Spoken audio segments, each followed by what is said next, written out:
પાડોશી દેશ પાકિસ્તાન જે છે તે પાકિસ્તાનના જે માછીમારો છે તે અવારનવાર જે ભારતીય જે જળસીમા છે ત્યાં ઘૂસણખોરી કરી અને જે પ્રવેશતા હોય છે અને ભારતીય કોસ્ટગાર્ડ જે છે તે ભારતીય કોસ્ટગાર્ડે આવી જ પ્રકારની જે કહી શકાય કે જે બોટ સાથે જે 11 જેટલા જે માછીમારો છે તેને ઝડપી લીધા છે.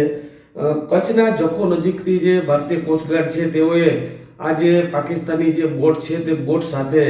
તમામ માછીમારોને પકડી અને કહી શકાય કે જેટી ખાતે લાવી અને ત્યારબાદ તમામ જે માછીમારો અને બોટને જે પોરબંદર જેટી ખાતે લાવી જે તમામ જે અલગ અલગ સુરક્ષા એજન્સીઓ છે તેઓ દ્વારા તેમની જે જોઈન્ટ ઇન્ટ્રોગેશન છે તે કરવામાં આવ્યું છે. તો સાથે જ હાલ તમામ જે આરોપીઓ છે તેમને પોરબંદરનું જે એસઓજી ઓફિસ જે આવેલ છે ત્યાં લાવી અને જે કાયદેસરની કાર્યવાહી છે તે કરવામાં આવી રહી છે. મહત્વની વાત છે કે જે પોરબંદર લાવવાનું અને અહીં તેમના વિરુદ્ધ જે પોરબંદરનું જે નવી બંદર મરીન પોલીસ છે ત્યાં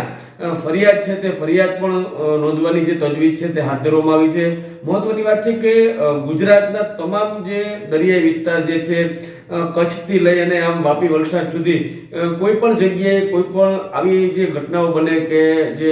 કોઈ પણ ગુનાહિત પ્રવૃત્તિ દરિયામાં બને તેની જે ફરિયાદ જે છે તે પોરબંદરની જે નવી બંદર મરીન પોલીસ સ્ટેશન છે ત્યાં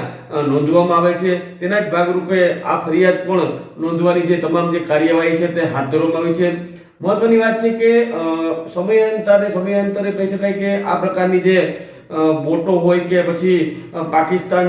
દેશ દ્વારા કહી શકાય કે જે બોટોની માછીમારોની બોટોની આડમાં જે ડ્રગ્સ સહિતના પણ જે સ્મગલિંગના જે ગુનાહિત પ્રવૃત્તિઓને અંજામ આપવાના જે પ્રયાસો છે તેને પણ આપણી સુરક્ષા એજન્સીઓ છે તે ઝડપી પાડતી હોય છે. ત્યારે ફરી એક વખત આ જે